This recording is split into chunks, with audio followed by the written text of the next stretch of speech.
Wayans brothers. This might be just an outtake. Okay.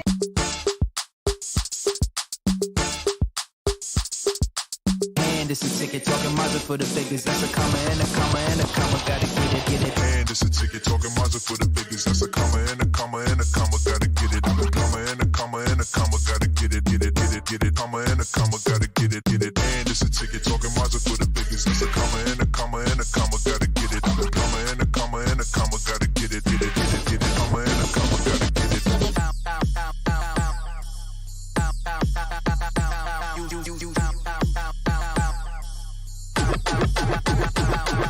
And it's a ticket talking Mazda for the biggest. That's a comma and a comma and a comma. Gotta get it. I'm a comma and a comma and a comma. Gotta get it. Comma and a comma. Gotta get it. And it's a ticket talking Mazda for the biggest. That's a comma and a comma and a comma. Gotta get it. I'm a comma and a comma and a comma. Gotta get it. Comma and a comma. Gotta get it. Good morning. Welcome to the Taylor Tilton Show. Hi, Tina. Yes. Hi, good morning, Christie. You know, the Taylor Tilton Show is brought to you by Christie Taylor Consulting and the Podcast Center. That's us. And I do want to throw in Bumper 96.3 too, because you guys need to make sure that you check it out and sign up. We got some slots left. There's some slots available. But we need to make this snappy because I got to go vote now. Look here now. Hold on 1 second. Okay, let me get this straight. Early voting, I said it to everybody, even went live last week. Make sure you early vote. Oh, you did? I missed Yes. it. I didn't see it. I'm sorry. You know, I'm working. Okay. Not that you're not working, but I didn't catch it. But that's okay. That's okay. But as long as you're going to be voting today, because I definitely want us to, let me tell you this, as we get into our weekend recap, I was recovering from my election, my early voting last week, because there are only like 3 or 4 candidates: the governor, the congressman for the federal House of Representatives. Then we had, I know Jesse Chisholm was on there in my slot, and then there was a judge. But what you're needing to make sure you eat your Wheaties for, and your orange juice, spiked or oatmeal or eggs and bacon, is for the constitutional amendments. I would strongly suggest that before you leave, Tina, to Google the Tennessee constitutional amendments that are on the ballot, because they are so long and they're confusing. So you want to read them before you go in. Because I stayed there for I said, I'm not leaving until I figure what they're saying, because it is such a legal jargon that I had to make sure I was voting the correct answer. Because it's like, okay, they state when it comes to the constitutional amendments for the Tennessee Constitution, and slavery is one of the things that is on that they want to You revise. got to be kidding. No. And the language is so interesting. Heck no. And shout out to Senator Ockberry. She's the one who put it. I think I want to make sure, Lisa Ockberry's daughter, Senator Ramesh. I want to make sure I say her name right. Yeah, she is the one, because I had to look it up while I was there. And I was like, I hope they don't tell me I can't look at this, because I was like, what are they saying to me? Yeah, she's the one that wants to introduce the change to the language. And I had to look at, and when I saw that she was the one, I was like, what are they saying? Because it is such legal jargon. Yeah. Heck no. Heck no. Yeah.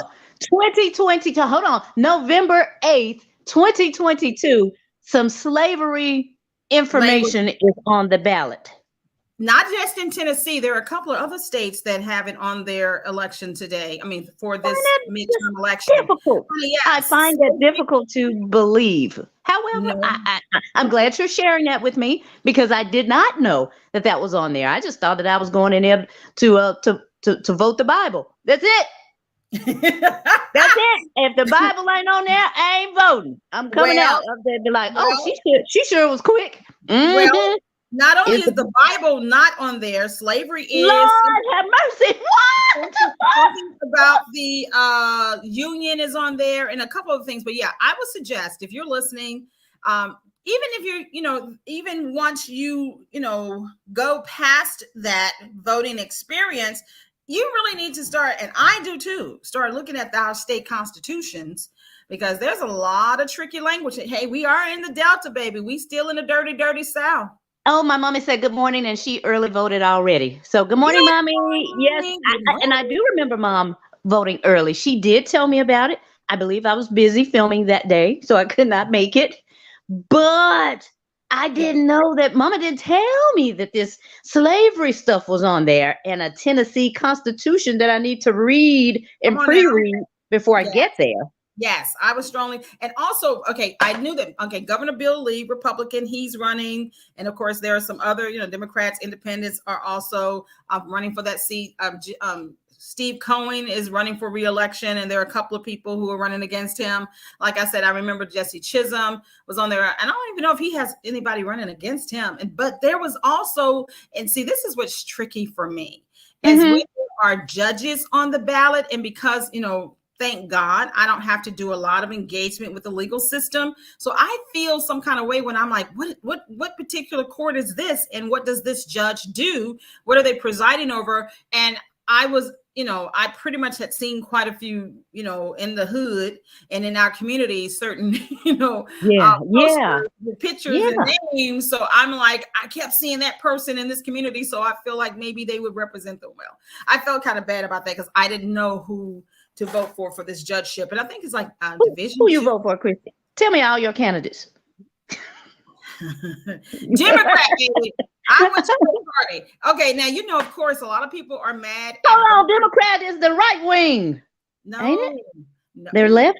Oh, Jesus. Yeah, they're left. And people, they consider them far left. But I will say that I did vote, in the state of Tennessee. I'll say it like this. I'm voting the Bible. I ain't fooling with y'all. Well, the Bible ain't on there, but I understand what you're saying. Slavery is.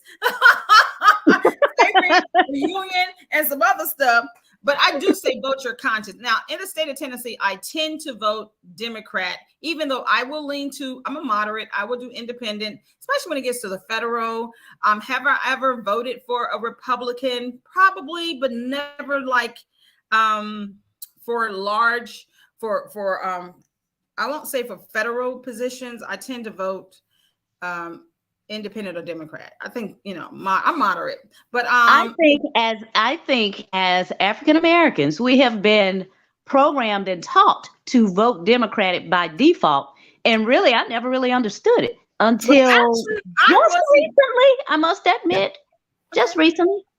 And some of that stuff ain't the Bible. I'm voting the Bible. Okay, well, I will say that sure enough, I grew up in a very churched environment.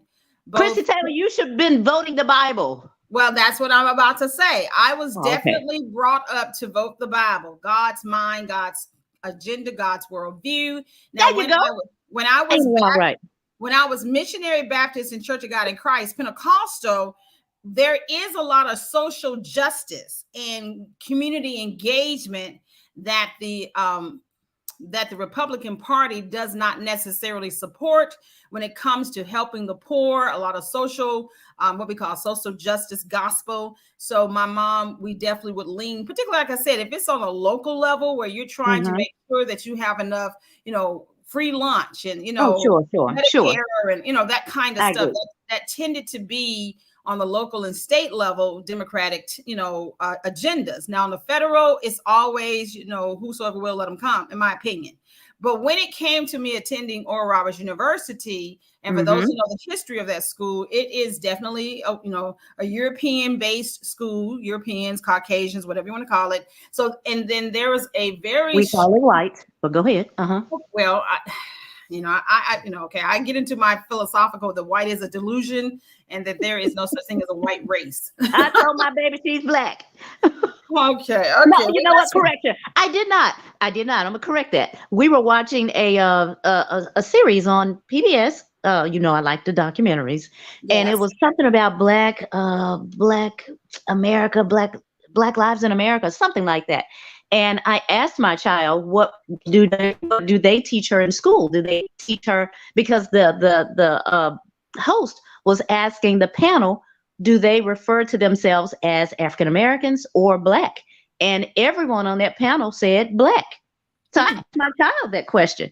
And she said black, but she tends to think that darker skinned blacks should call themselves African Americans.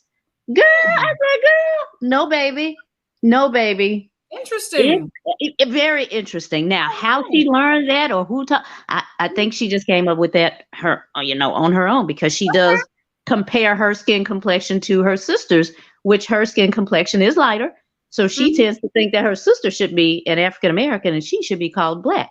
No, baby, we're all, you know what I'm saying? So yeah, I mean, yeah, this can get deep. Is that on the thing? Do I need to vote that? I'm voting black. I will say that, going to your point about voting black and voting the Bible, when I was coming up through the 80s into the 90s in a very conservative Christian environment, of course, Oral Roberts University was considered the most liberal of all of that Christendom that I was, went to school in, the Jerry Falwells and the Pat Roberts and stuff. They were extremely far right, where Oral Roberts University was considered like the middle and to the left, because number one, we had a large, Oral Roberts University had a, even though we were a small population on the campus, it was based upon enrollment. Oral Roberts University had the most Black and African and Hispanic population of all the white Christian schools. So that's why they kind of considered Oral Roberts University to be left-leaning, because of the inclusion. The inclusiveness of you people. Yeah. Okay. Of you Black, African Americans, Afro Americans, coloreds, and Negroids. Sure. Right. Right. And because of that, there's a lot of history, but because of that too, I was exposed in my early life, in my teens and early 20s, to a very conservative Christian worldview, because that's how they look at it. It's a worldview, not just an American view, but a very conservative Christian worldview that is very much drenched in white supremacy. I got to tell you the truth, because they feel like God sent them to save the world. And if you are a part of that circle, that you told you that, Christie Taylor. I'm just telling you what the worldview is. That's their mandate. But who told you that they feel like God sent them to save the world? They did. No, they did. Which documentary was? I missed that one. No. This is literally what I was raised in from my college years. I remember very specifically, and I know we're still talking about the election and voting the Bible and making sure that they don't perpetuate slavery in Tennessee. But literally, it's so entrenched into every aspect of our way of life, and even your view of God and your view of yourself in relationship to God. So when I remember being probably 18, 19, and mind you, I was singing with Souls of Fire, which was started by Carlton Pearson. Like, again, Oral Roberts University was the most moderate and left-leaning because of the inclusion, because they were more inclusive of non-whites. That when Oral Roberts had Carlton Pearson be almost like his black son, the group that Carlton started on campus, Souls of Fire, I would later sing in along with cousins and stuff like that. So it's been around for 40 years, almost 50 years, that Souls of Fire has been the black group from Oral Roberts University that toured the country and even the world. So here it is. Oftentimes we had in the Christian faith, going back to voting the Bible, honey, voting the Bible. I'm voting the Bible. You vote the Bible because part of voting the Bible is voting that people come to Jesus. Now, this is real true. I'm just going to tell you I'm just trying to tell you what it is. So this is this Christian worldview is that you're. I'm not trying to convert anybody. That is so not my job. Well, this is the reason. Didn't you ask me how did I come to the conclusion in my teens that they were saying they were sanctioned by God to say, because even in their voting, they're voting God, the Bible, in their Christian worldview, because they need to make sure that the world is a Christian world, that the nation is a Christian nation, which means just like in a Muslim nation or just like in a Buddhist nation, that God, the Christian view of God, is the state religion. I mean, I know Black people, we just love the Lord, you know what I'm saying? But they are literally incorporating their religion into the politics because they literally believe but it belongs in every aspect though of the world of whatever you do. So It, this it really does. so this gets into the reason why I say when I realized that when they would have us go on mission Damn trips, heathens is the only ones in politics. wait a That don't minute. make sense. Well, they No, when we that's like saying only heathens are in hip hop, and I'm in hip hop, and I'm not a heathen. well they would say that you are a I'm heathen. saved. They would say you are a Who? heathen. They would. They who? Who? Those who feel that hip hop is heathen and you associate. Honestly, my For brother, real? Are you serious? my brother, he has a record label and a movie distribution company through Warner Brothers, Dare Records and Black Lava Films. And he literally is about to, in partnership with a friend of ours who grew up in that same Tulsa ORU environment, now lives in LA. They are doing a documentary that's going to be released top of 2023 about Christian hip hop dating back to as early as the 80s. And in that documentary, I'm going to send you a clip. It's called. Oh yeah, they were not feeling Christian hip hop at that time. I know that. Say that they were of the devil and they that were of the devil. heathens. Yep, I do remember that. I lived that. I remember that, and I remember even attending a church that felt that way, and I felt so out of place because I said, "Well, it's actually helping me. It's helping me learn and grow and be inquisitive, if you will, about any type of spiritual, whatever spiritual life." Outside of this life. So I was very disturbed as a young person to hear that this particular music is of the devil. And then I remember saying on stage at one point when I did get an opportunity to speak, I said, well, if Mahalia Jackson sang Amazing Grace, or if, I don't know, Kool Moe Dee wrote Amazing Grace, whose Amazing Grace is on? Which one? I'm just saying. I'm just so sad. And everybody was just sitting there looking at me. I said, neither. It's the beat. Whatever beat you're attracted to, it's the beat. If they have the exact same verbiage, but he's doing hers in her Mahalia Jackson style, he's doing his in his rap style, you're winning two different audiences or gaining the attention of two different audiences, but the same message is just coming in a different musical package. That's it. Ain't no difference. But they sat there and looked at me. Yeah, that's right. You can't answer that. Who's wrong? Who going to hell? Who going to hell? Which one?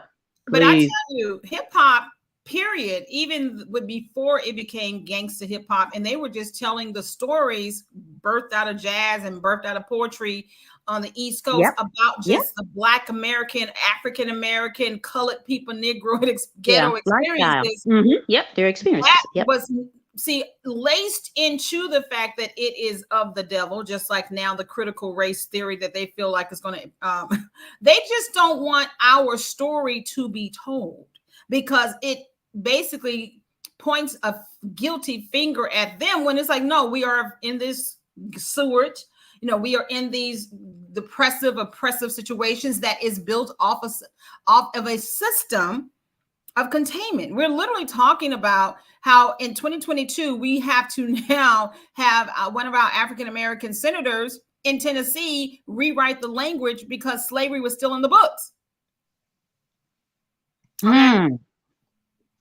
Okay. I did not know that. And this is where again? Tennessee. Oh, no, that's it. That's what I'm saying. When you go vote today, before you go vote, I need you to pull up which constitution amendments are on the ballot today. Okay, so you can see the language and understand, because I literally did have to look it up. I'm like, now who is now? Now, now, why come nobody? And I'm saying it. Yes, I said why come because that's my culture. Why come nobody didn't tell us that prior to this whole election? Like I don't recall, and this is just me, and I know I don't watch it every day, but I don't recall the news telling us that this extensive constitutional thing was going to be on the ballot today or during early voting. I don't know. My sweet little Tina Tilton. I know. Y'all gotta tell us. That's their responsibility, I think.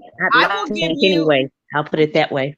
I will say this to you, Tina. One reason why, and I know we're going to get to our weekend because this is leading up to the weekend because I needed the weekend after that voting ballot that I had to do. I'm going to need 1 or 2 myself. And maybe a couple drinks to go with it. Golly. Ooh, and I got to tell you that I did sip on something and got a little oh, Jesus. And my friend said, never wine. I'm getting my wine. I'm voting the Bible. Okay. So needless to say, one of the reasons why, I don't know if you know Ava DuVernay, she is, okay. Yeah. And one of her documentaries that some people can still probably find on Netflix was the 13th Amendment. And part of what is into the state, federal and state constitutions, well, is the fact the 13th Amendment provided a loophole for slavery. That with the 13th Amendment, it was confirming what had happened with the Emancipation Proclamation, which of course there's a lot with that. We're not going to get into all the nuances, but the 13th Amendment formally said slavery and involuntary servitude is forever prohibited. Okay. Except, then they put semicolon except, and they gave a whole lot of exceptions. And part of the major exception has to do with incarceration. So if Brother Man gets jailed, let me make sure I'm clear. If Brother Man gets jailed, then he is no longer free. He's going to be considered a slave. He's going to be, because I was listening to, earlier to this morning, Michael Adrian Davis on 88.5, and he was actually reading about the expungement and how felons can vote and things of that nature. And when he was reading the Tennessee website about how to restore your voting rights, one of the things he discovered is, most people don't know, is that not only are you trying to get your voting rights, but also there is citizenship that's in jeopardy as well. Oftentimes when you are incarcerated of any race, creed, or color, your citizenship is revoked. Okay, let me put my readers on. Tim Clark says ABC 24 did stories on all of the amendments that are on the ballot that we are voting on. It's still on their website. Thank you, Tim. Thank you, Tim. Oh, okay. Well, that's that now. I admit that is probably not one of the stations that I watch. Not one of the news stations that I watch. So I did not know that. So kudos to ABC 24. Yes, and thank you, Tim. I did not know that. Was not aware of that. And I did. However, they all should have done it. They all have a responsibility. Okay, well, I also know that Christie Taylor, the Christie Taylor Show Special Edition, I had a chance to talk to Reverend Earl Fisher last week, leading up to their Up the Vote that they had the other weekend. And he was also speaking about the different, of course, the candidates, the races, that were up, and then the amendments. And he really did alert me as well. I was like, oh my God. And of course, the right to work, Tennessee is a right to work state, and that gets into labor laws. And wherever you fall on that, because people have their different views on labor unions and things of that nature. And some people have views on involuntary slavery and servitude. Like some people hey, if you do the crime, you should do the time, and you should also be to work for free or work for $1. Then also there is prostitution. It really covers a lot of things that the average citizen does not think about. And like I said, even when it came to the judge that was on the ballot, the judge position, I felt some kind of way. I'm like, man, I'm just not engaged enough in the legal system or in the judicial system to know all of these different courts and what it pertains to. You know what I'm saying? And you know what though? I feel that that's on purpose. Because if you keep things from people, then of course we won't know. Exactly. So you go in there and you vote, just toss, throw a coin up, heads or tails. Oh, okay, bam, you vote heads because it landed on heads. So, but see, that's ugly. Yeah, that is, and that's purposeful too, because very intentional. That can be fixed and solved. I've often felt that the major news networks, ABCs, your Foxes, so on and so forth, should have some type of something nightly, maybe the month or two prior to these elections. There should be something that is tagged on to the news to inform the community who's running and what they stand for. You can do that. You choose not to. Okay, so We don't know. But that's me. And with my Black- televised media hat on, like Exactly. I see a flaw. I see a flaw. Which is one reason why Black press has always been important since the 1800s, since emancipation. Even before emancipation, the Black press has always been integral to us being informed about the things that is not necessarily. But everybody should be informed. The white people should be informed too. Who they need to vote for? Well, I put it like this. Now, of course, you know, in today's modern journalistic environment, that they are informed to vote for who they pastor say, they brother say, they cousin say, yeah, what certain networks say. You know, I'm not gonna get into calling names, but I'll just say this, that we have to, and this is something going back to my interview with Pastor Earl Fisher. I said about voter registration. He said, well, honestly, we don't have a registration issue. We have a voter education and engagement issue. We're not sure. informed. Okay. You know, so it's like, there you go. Okay. But I don't think that's just exclusive to Blacks. I think that's everybody. And even though you're saying that the white people's pastor tells them, but that's still not them making a decision on their own. They can make their own decision.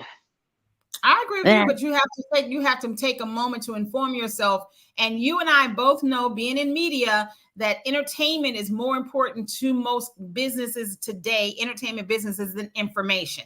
They're not trying to have informed citizens. They do not want to inform populace, because they do want to do what they're doing in the dark or in broad daylight, and you not even know what they're doing.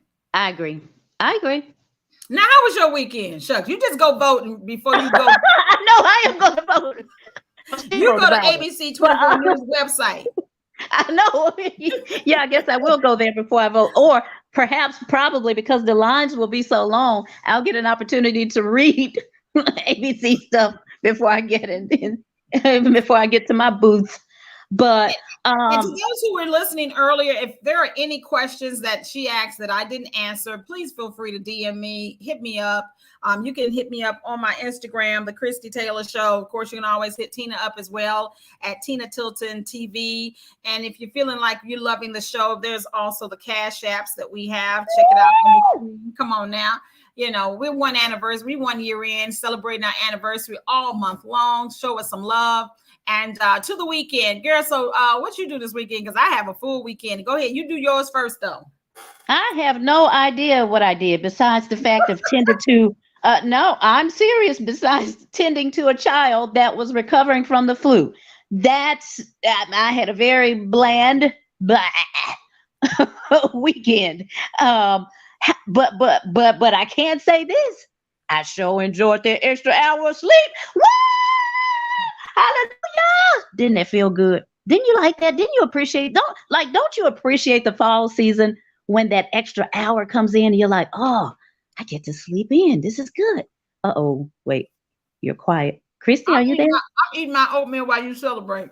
Oh, well, wait a minute. What do you mean while I celebrate? You don't celebrate the fall back time? 1 hour fall back? Extra sleep? You don't like it? Yeah, I celebrate it. I sure do. I look forward to the fall back every year. Oh, okay. That almost sounds very sarcastic, but I know I do. And I appreciated it. I still got those kids ready for bed at the same time, 7:30, even though it was 6:30. And I know it was about to turn 6:30. I said, 7:30 is bedtime. Come on, it's time to go to bed. And their dad's like, oh, yeah. Go ahead, get them on the bed. It's dark outside. It's dark outside. It's dark outside. That's right.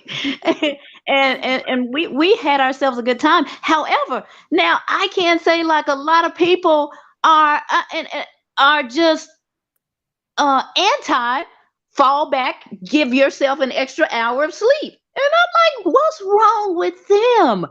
Okay. What is the fuss all about with this whole time change? I'm loving it. It's been there. We've had it. Okay. Something. See, once again, Tina is over there at the house just trying to get her kids in bed an hour early. That's all she's trying to do. But see, she's also an early riser. So she is relishing psychologically in, oh my God, I get another hour. Okay. Because she wakes up at 4 o'clock every morning. It felt good. It felt good. I must admit. I am so proud of you. So coming off the weekend that I did, Oh, it's 9:30. It's time for me to wake up. And since I'm waking up, I'm gonna tell y'all first before I get into my Sunshine, grinning face with smile. Oh, good morning, sunshine. Oh, good morning, everybody. This is the Taylor Tilton Show. I'm Christie Taylor. She's Taylor Tilton, and this is brought to you by Christie Taylor Consulting. You know, you guys, she has actually, you got some bookings going on, Christie. I know you're about to build a website for someone, and Christie Taylor helps the podcasters with their podcast on Bumpin' 96.3. So she does editing and all that kind of stuff. You got, if you need that type of service, a website or podcasting assistance, then you should contact Christie Taylor. Development, that's right. Then you should contact Christie Taylor Consulting. Including the class on this coming Saturday. I teach. Yes, go ahead. Yeah. Oh, well, see, I didn't know if you still had a mouthful of oatmeal in your mouth or what. So, yeah, she has a class this Saturday, November 12th, and the classes are from 12 until 5 at the Podcast Center, and there are still some slots available for you guys to come and participate in the orientation class. That's this Saturday, November 12th at the Podcast Center. Speaking of the podcast, contact us at thepodcastcenter@gmail.com and get yourself all signed up for that class.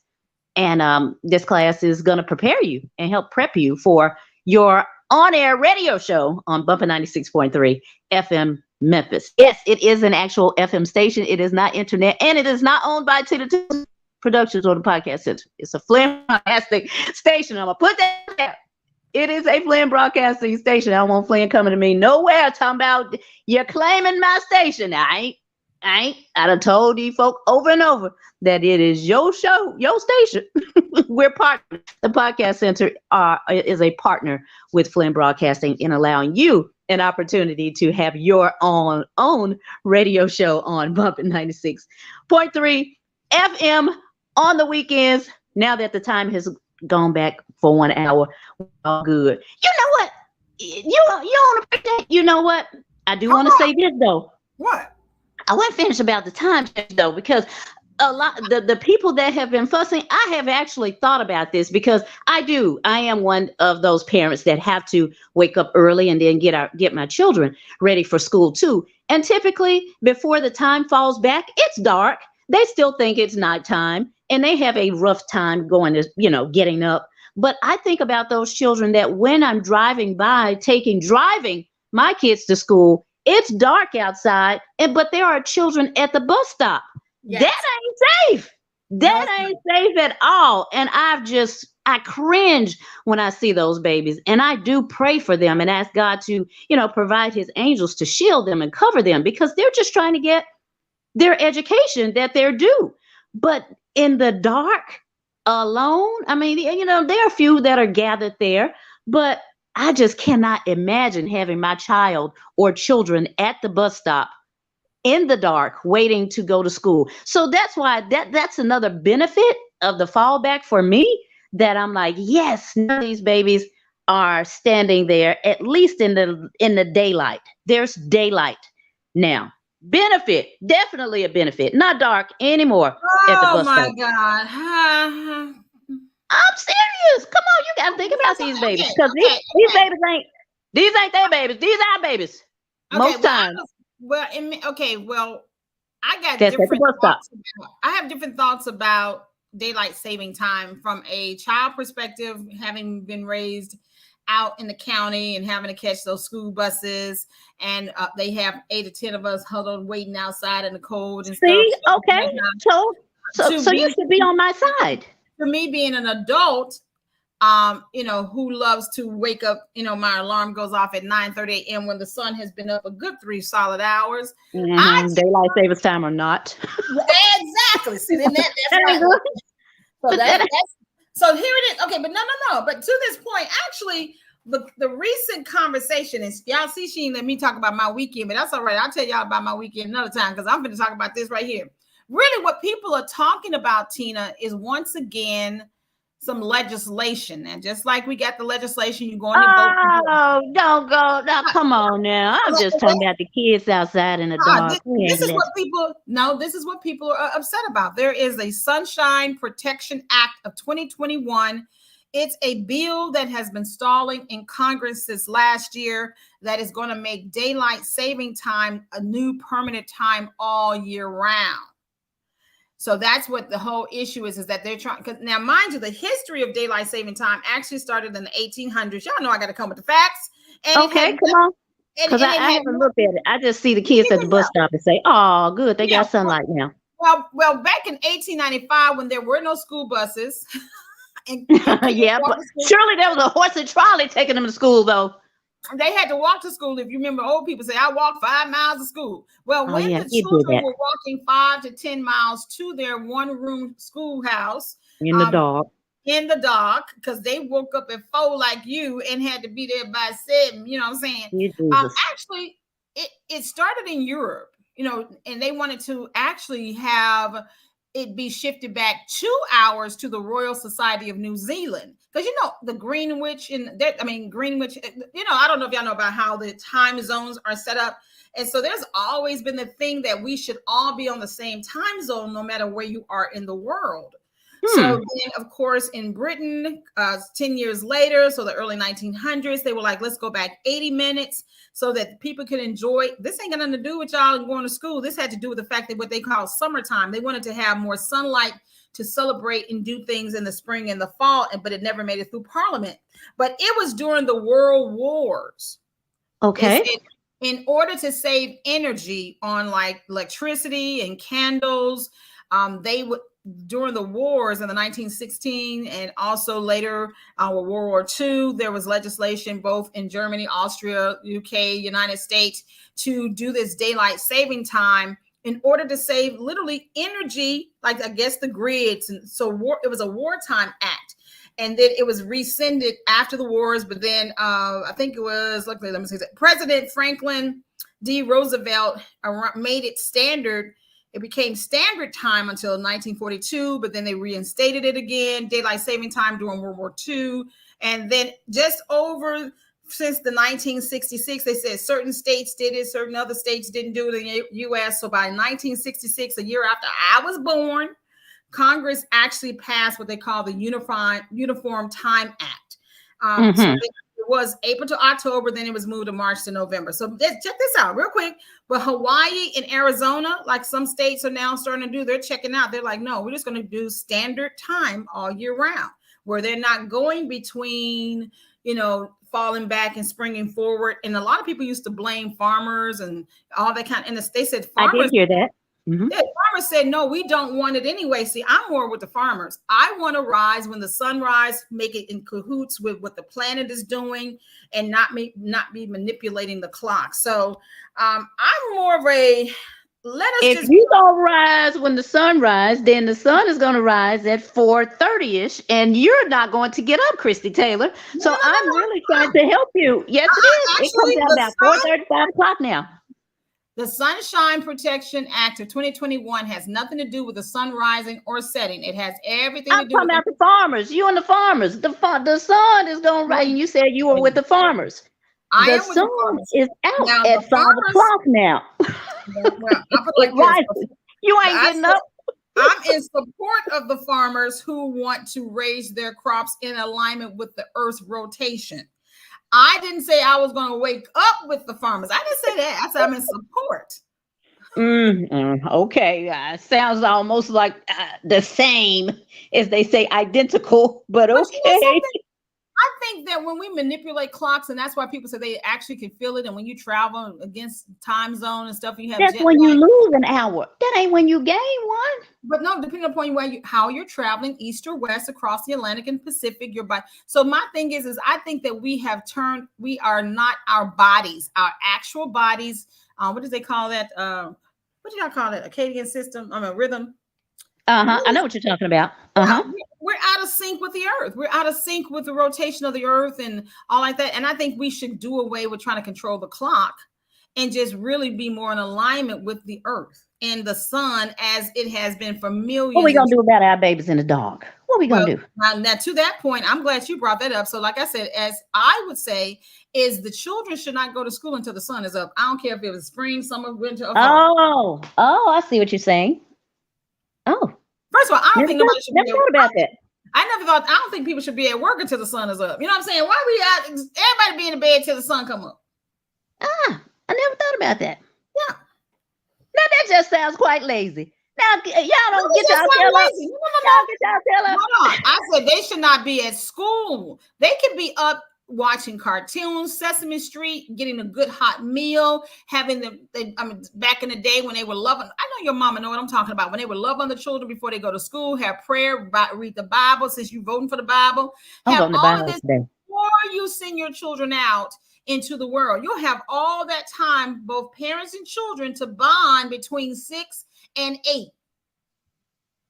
You know what? I actually do like that concept. I will buy that. Christie Taylor, are you on the ballot? I'm voting for you. I'm voting for Christie Taylor's time change law amendment. Section 9643. I'm voting. I like that. No, seriously, I never really thought about that. But yeah, go to school when the sun is out. Come up out of there when the sun begins to go down, unless you have a rehearsal of some sort or a game. Correct. Yeah, that's kind of cool. But you know what? I must say, now, given the time that it is currently, like the whole fallback stuff, as a teenager, I used to absolutely love when the time changed and fell back because, yes, it is dark now at 5 p.m. So when I was a teenager and I was going on my little dates, Mama said, you got to be home by 9 p.m. Well, guess what? Now I can go out at 5, honey, because it's dark outside and I could be out for 4 hours, not 2. You know, I'm just saying, most people don't want to go out. Even teenagers, they don't want to go out until it's dark outside, even though perhaps some of them are getting into some mischievousness or whatever. But nonetheless, you got 2 hours versus 4. And that was two thumbs up for me. So I absolutely did love going out later. I mean, going out earlier and appearing to stay out later. Plus, it just seems like life slows down some when it's. My mom said, "Shame." No, Mom, I wasn't out doing no craziness. I just wanted to be out. I was glad to. Well, I wasn't. But you know something, Tina? My fingers are crossed. You said most people want to be out after dark. Like once, you don't want to go out to a concert or to a get together or mix or stuff like that. All I'm gonna say is, no date with my main and hold on. In the sunlight. House or never. Add 40 years or 30 years onto your teenage years, baby, you be like, we coming back in the house at 8 o'clock. No, I still want to go. But if I do, and it's daylight savings time, at least I can go out at 5. Because Sam and I, we did go out early on our recent anniversary. We went out at 5:30. It was dark. The older you get, the more you want that happy hour 5 to 7. You trying to be home by 7:30. All I'm saying is your eyes, your reader glasses, the night glare, the headlights. You like, I gotta be home by 7:35 before the sun fully sets. And there's stars in the sky. You trying to already be home so they can have it. They can have it. So I'm just saying, everybody different. No, I appreciate it being out in the dark with my husband, even though we were home because we had children to get back home to. That's the only reason why we came back in here before 9. But other than that, Tina has some other plans for her and her main. But and speaking of that, I hope you all had a wonderful weekend celebrating your 16 years. We did. I'm glad to hear that. I'm glad. And of course, while you all were celebrating here in Memphis, and this is a good segue into what y'all don't know about me.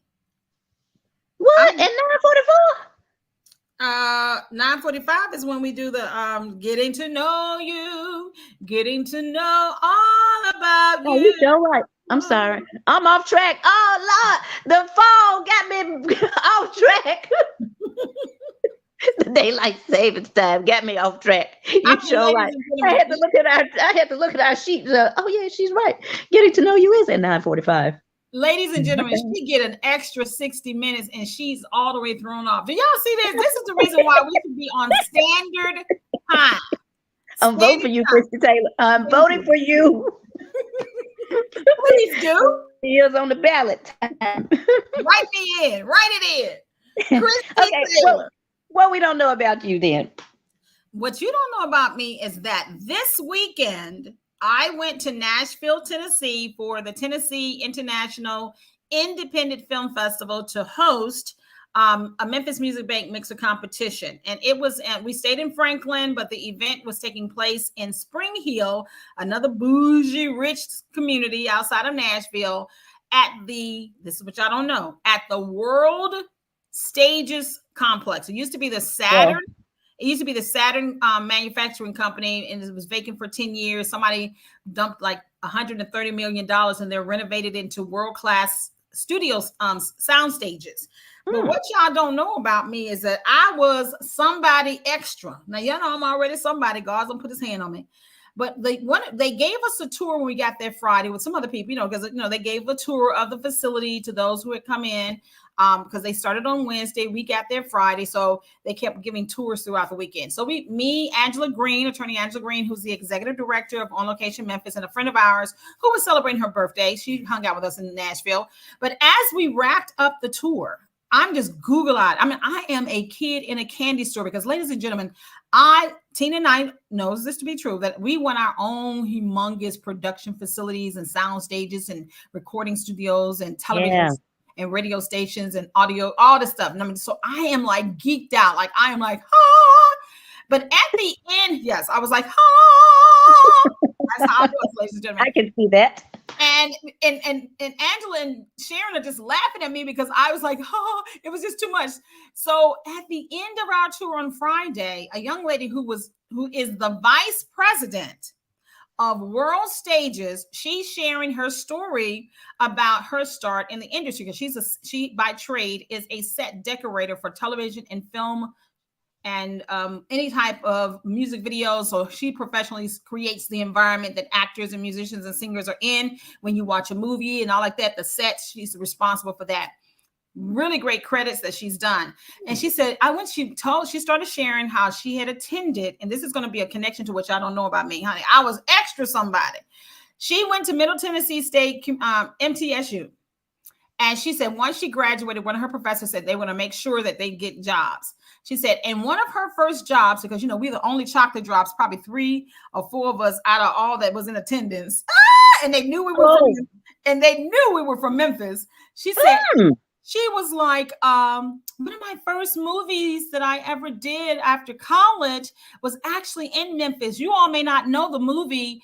It was called Insecure. Oh, I do know that movie. I froze.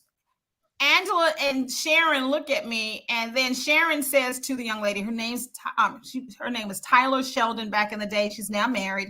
Tyler, she said, yes, I know the movie. She wrote it, and I was an extra in it. And at that moment, the vice president of World Stages,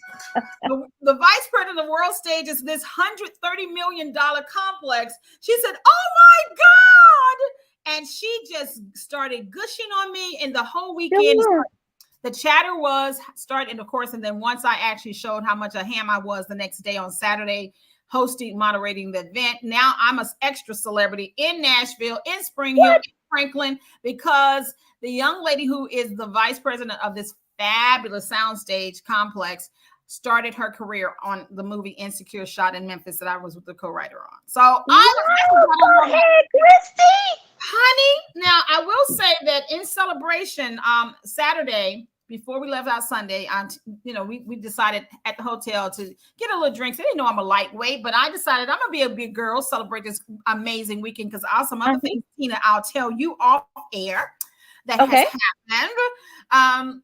I decided to get a little sip on, and in celebration, I did, and I sipped too much. Even though it was whoa, wait a minute. Where is Corey? Where is Corey today? Corey, where are you? I tried to drink this, but it was so sweet and it tastes like lemonade or something. Next thing I know, my hair was swimming, and needless to say, they have a picture of me that they could blackmail where I fell across the bed once we got back to the hotel room. I was like, oh my God, because I was celebrating all this love, the fact, all that kind of stuff. But of course, there's some other things. You should have taken your cayenne pepper, your juice, and your turmeric to celebrate. That's what your body is used to. That's all it's used to. And as Sharon said, water for you next time. Not even regular lemonade. Nothing. know that's right. Well, that's what y'all don't know about me is that I was extra special in Spring Hill when Ooh, and the I next day, she actually came the next. Oh yeah, I forgot to tell you that two people, my friends, met on the set and got married and got kids. Yeah. Of Insecure? Yeah, the movie that I wrote. Wow. That Oh we wow. shot Yeah, in you do have to tell me more. 2008. I've launched entire careers and families. Okay, so it's time for me to write some new movies. Okay. Yes, it is. Yes, I it didn't just is. ask you for love advice, but okay, we're going to get to that next time because I said 2022 was my year, and I need Tina to give me some love advice. But go ahead, tell me what we don't know about you. Well, before we do that, I just want to say congratulations on you being a Spring Hill celebrity because I didn't know you and I were the same. I'm a Spring Hill celebrity too. Mine just happened to be 327 in Fraser, North Memphis. That's where I used to stay.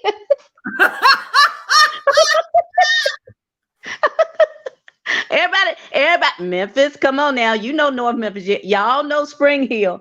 And as a matter of fact, that's the church that I'm still registered to vote at. Spring Hill Baptist Church.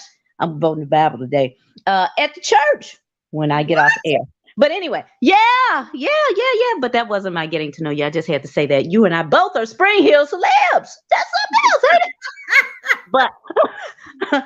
But getting to know Taylor Tilton, my college friends would already know this, and they would say, "Oh yeah, that's true." So as I was pondering on, all right, what am I going to say today? But as I was getting dressed, I said, "Ooh, child, I can't wear these no more." I said, "Well, I know what my getting to know you is. My getting to know you, getting to know Tina Tilton is back in my college days, honey. Your girl was a size 0. I couldn't find clothes to fit me at all. I couldn't wear." I'm serious. I could not wear children's clothes because they were too kiddie looking. I couldn't wear adult clothes because they were too big. I was a size 0. So fortunately for me, there was a shop in Jackson, Tennessee, because I attended Lambeth and graduated from Lambeth University. There was a shop out there called 357. And 357 specialized in petite women's clothing. It started at size 0 and it ended at size 9. Now today I can't go in there at all, except to look. Oh, he did cute. I used to could wear his. but I was a 0, and a 0 stayed flying off the shelves. And I said, "Daggone, I can't find nothing." So I had to graduate to a size 2, and sometimes I had to give me a size 3. But again, those were college days, and many people didn't even know 0 existed. Did you? Did you know size 0? I didn't know if it was real. I'm like, how could it be a 0? It is. Yep. A size 0. It's like between the girls 14 and a women's small. A size 0.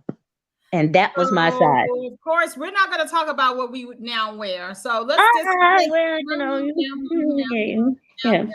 Now, while I was your age, I was never a size 0. I'm definitely, not in the size I was when I was 17, 18, 19, 28, or 21. Many people I talk to, they say, "I never recalled a time in my life where I was a 0 or 2. And I said, "Well, yeah, I was." And that's why, like my daughter, Olivia, she's a little thick, little something. And I tell her dad, I said, "She did not get that from me, baby. Mommy does cook that chicken, macaroni and cheese and collard greens. Mama does cook like that." But but I was always such a tiny person that it was very difficult for me and my sister, Amy, and Mama, because we got it from Mama. Mama was so small that they used to call her Olive Oil in high school at Booker T. Washington. Those halls that we walked 2 weeks ago. Yeah, Mommy was called Olive Oil. Oh my God, Papa the Sailor Man. Okay, I had to. Okay, hey, Mama. I know she said I was rather small. She just sent me a text. I was rather small. Yeah, you were. So me and my sister, we got our petiteness from Mom, but whatever. Those were the days. Well, I was never a 0. I was definitely smaller than I am now. I think we all were. Blame COVID. Blame COVID. Okay. Yep. Blame COVID. But you know something, I will say as we come to the wrap up, we have shows once again celebrating 1 year. The Taylor Tilton Hour, back-to-back shows, the Christie Taylor Show, followed by Tina Tilton's The Blend. And on today, I have a special guest all the way from Atlanta. Had the joy of interviewing her last year, and I guess she enjoyed me so much she came back this year to talk about her new book, which is all about self-love and self-care. Gloria Ward of Atlanta is my special guest on the Christie Taylor Show, coming up at 10. Okay. Well, you know what? Check me out at 10:30 because I interview on The Blend, Tina Tilton's The Blend. I interview national and regional entertainers who are promoting their upcoming event or their project. And today's guest is it's actually someone who's returning as well. It's Michael James, and most people know him as Miscellaneous. Miscellaneous was a very popular hip hop artist in the Memphis area and beyond regionally. And he's going to be my special guest on The Blend today at 10:30 a.m. That reaches all markets now, Christy. Your show, my show, we reach all the markets. Go ahead, run it down. I know you like to. Okay, for those who don't know, we got 2 minutes. We got all the markets. We're talking about Memphis, Nashville, Chattanooga. Yes, I said Chattanooga. Also, Little Rock, Arkansas, Jackson, Mississippi, Charleston, South Carolina. Heading over into Georgia, we got Atlanta, Augusta, Savannah, Rome, and we cannot leave out Alabama. Oh, no. As a matter of fact, Huntsville and Mobile, Alabama. We are hanging out with you in Florence.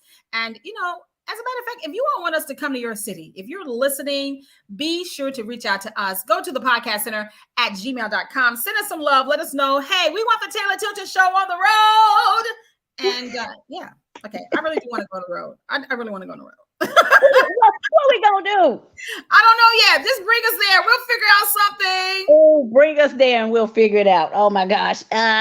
Don't we need to make a plan first, maybe? That would probably be well. How are we getting there now? Sam got the van. How are we getting there now? Oh, he has the van? We need the van. We do need the van. I told him he knows he needs to bring that van back. He's been traveling with that darn van. And I'm like, I miss that van. My kids miss the van. I need my mom van back. Well, we definitely need the van. If we're going to take the Taylor Tilton Show on the road, we want to travel there. But in the meantime, Memphis, we got major love for you. Oh, one last thing before we go. I cannot end the show without this. If you're listening, whether on Bumper 96.3 FM, if you're listening to the replay on YouTube or Facebook, or even on our favorite podcast platforms, I want you to know if you are a business or a brand and you're looking for a to advertise, Tina has given the thumbs up for us to do a countdown to 2023 special Black Friday special. Can you say buy one market and get all 14 markets for under $200? Wow. Yes, per month. $200 a month.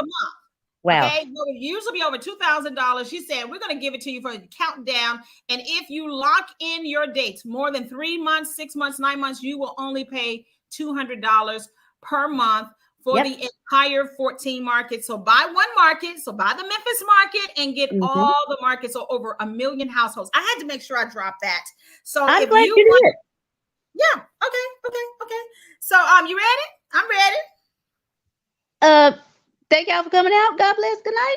For the biggest, that's a comma and a comma and a comma, gotta get it. I've been comma and a comma and a comma, gotta get it, comma